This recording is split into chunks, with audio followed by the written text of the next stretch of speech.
In this video, we will learn about what is active learning and what are the various strategies teachers can use for active learning. Shorks said something very interesting. The test of a good teacher is, do you regard learning as a noun or a verb? If as a noun, as a thing to be possessed and passed along, then you present your truths neatly packaged to your students. But if you see learning as a verb, the process is different. The good teacher has learning but tries to instill in students the desire to learn and demonstrates the way one goes about learning. Active learning, as the term suggests, is a method in which students actively participate in the learning process. In other words, they learn by doing. Bonville and Eisen defined active learning as a method of learning in which students are actively or experientially involved in the learning process and where there are different levels of active learning depending on student involvement. Students learn both passively and actively.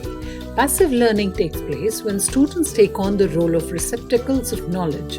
That is, they do not directly participate in the learning process. Active learning is more likely to take place when students are doing something besides listening. In active learning, they do not simply passively listen to a lecture and watch a video or a demonstration, but they actively construct their own knowledge by doing something and thinking about what they are doing. What is not active learning? Say something like sitting in class inattentively, daydreaming part of the time, and listening to the lecture at other times. There are various active learning strategies that a teacher may use in his or her classroom.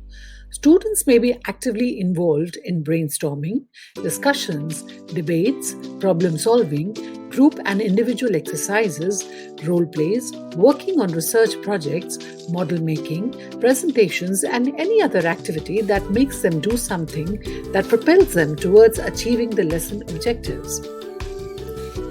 When the students are actively involved in their learning, they get a sense of achievement when they complete tasks. Learning by doing also makes the learning more effective since the learning is retained and ready to be applied to real-life situations. Let's take two examples to make the idea clear. Suppose one has to teach something like driving or swimming. Imagine having drivers or swimmers out there after a few theoretical lectures. Agreed, everything cannot be practically done due to various constraints. But for those areas, we have simulations and other virtual learning options. We also have the options of discussions, analysis, and debates to encourage and enhance skills like critical thinking. Instead of giving them ready solutions, teachers can provide opportunities to learn important life skills like problem solving and decision making. Another pressing question is how can active learning be incorporated in a large classroom? Penner and Rule suggested ways to modify the traditional lecture for higher classes, pausing 2-3 times and giving time to the students to take notes, inserting brief demonstrations followed by short ungraded exercises, class discussions, mini lectures separated by group study sessions built around study guides, or presentations followed by student writing sessions are effective ways of increasing student engagement. Apart from making learning joyful, active learning also provides different kinds of learners an opportunity to learn the way they like. In group activities, students can choose to do what they like and learn teamwork, collaboration, and communication skills as they go along.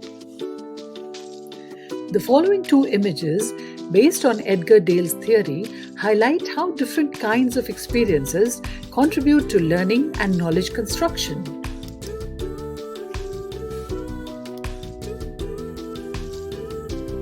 You see the cone of learning here.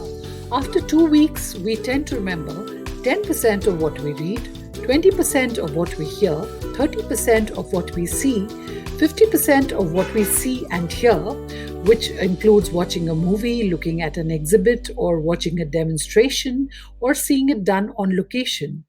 70% of what we say, which refers to participating in a discussion or giving a talk, and 90% of what we say and do, which includes doing a dramatic presentation, simulating the real experience, and doing the real thing. Here you see the image of Edgar Dale's cone of experience. At the top of the cone is learning that includes a very high level of abstraction. When a child reads a textbook, this is where the child stands. As we go down the cone, the level of abstraction keeps decreasing. And with the decrease in abstraction, the learning gets better. Thus, you see direct purposeful learning experiences right at the bottom of the cone. This cone is not based on difficulty level, but levels of abstraction and the number of senses involved. The more senses that are involved in learning, the better is the learning experience. The objectives of including active learning strategies are to promote long-term retention of information, to motivate students towards further learning, to allow students to apply information in new settings, or to develop students' thinking skills.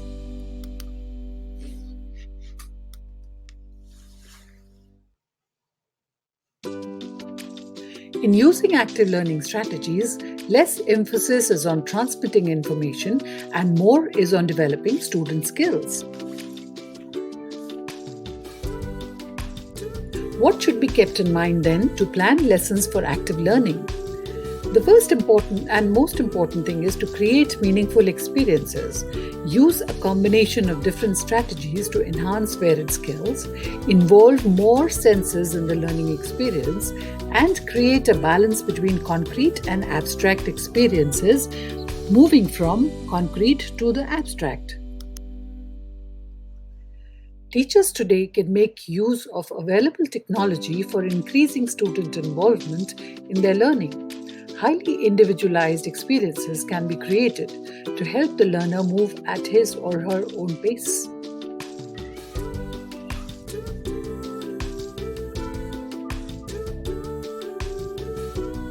Hope you found the video useful. Don't forget to subscribe to the channel by clicking on the bell icon or pressing the subscribe button.